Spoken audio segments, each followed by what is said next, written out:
అయితే కొంతమందికి మాత్రమే వేతనాలు పెంచుతామనడం ఫెడరేషన్ ని విభజించే కుట్రే అంటున్నారు కార్మికులు. ఇంకా వారేమంటున్నారు? మరింత సమాచారం మా కరెస్పాండెంట్ శ్రీధర్ అందిస్తారు. శ్రీధర్, సినీ ఫెడరేషన్ కార్మికుల నిరసన 8వ రోజుకు చేరుకుంది. ఇప్పటివరకు కూడా ఎలాంటి అప్డేట్స్ మాత్రం కనిపించడం లేదు. ఎందుకంటే 8 రోజుల నుంచి కూడా ఇటు కార్మికులు కానీ ఫెడరేషన్ లీడర్స్ కానీ నిరసన చేస్తున్నప్పుడు కూడా ఇటు ఛాంబర్ నుంచి మాత్రం ఎలాంటి పిలుపు రాలేదు. నిన్న ధర్నా చేసాం.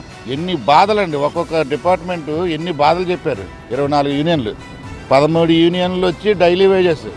ఇప్పుడు డైలీ వేజెస్కి పెంచి 1000-1500 పైన ఉన్న వాళ్ళు మేము పెంచమంటే అది విభజించి పాలించినట్టే. మాట్లాడారు మా వాళ్ళు 24 యూనియన్లు ఒక్కొక్క కార్మికుడు పాడుతున్న బాధ మాట్లాడుతూ ఉంటే ఎవరో కూడా స్క్రిప్ట్ రాసుకొని వచ్చి వాళ్ళు ఏదో టీవీ ముందు వచ్చి మాట్లాడాలని ఏ ఒక్క కార్మికుడు కూడా మాట్లాడలేదు. వాళ్ళ బాధ కన్నీళ్ళు అది చూసైనా మీరు కనీసం కరగకపోతే మీరు విభజించి పాలించన్నది ఫెడరేషన్ విడదీస్తారంటే అలా ఎవరు ఊరుకుంటారండి? ఏ కార్మికుడు ఊరుకుంటాడు?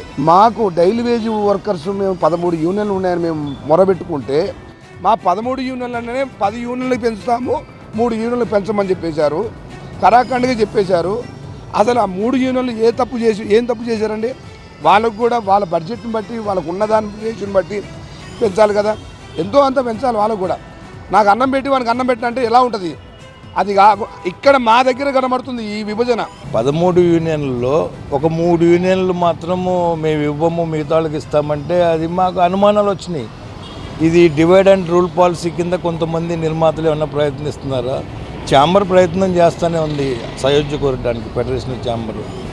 అది కరెక్ట్ కాదు sir. Cinematograph minister Komatireddy Venkat Reddy గారు కూడా చెప్పారు, నేను 2 రోజుల్లో మాట్లాడి ఇద్దరికి సయోధ్య కూరుస్తానని.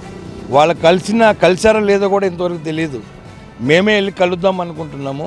ఎందుకంటే ముందు వాళ్ళ సమస్యలు వాళ్ళు అందరూ మమేకమై ఉన్నాం కాబట్టి ముందు వాళ్ళ ప్రాబ్లమ్స్ ఏదో వాళ్ళు చెప్తే తర్వాత మా ప్రాబ్లమ్స్ చెప్తే గవర్నమెంట్కి కూడా ఒక అవగాహన వస్తుంది. వీళ్ళ ప్రాబ్లమ్స్ ఏంటి, వీళ్ళ ప్రాబ్లమ్స్ ఏంటి, ఇద్దరు కూర్చొని సహాయం చేస్తారు. అందుకని వెయిట్ చేస్తున్నాం. ఖచ్చితంగా ఇక్కడున్న ప్రభుత్వం మధ్యవర్తిత్వంగా ఛాంబర్లో చర్చలు జరపాలని కోరుతున్నారు. కెమెరా పర్సన్ లక్ష్మణ్తో శ్రీధర్, TV9 హైదరాబాద్.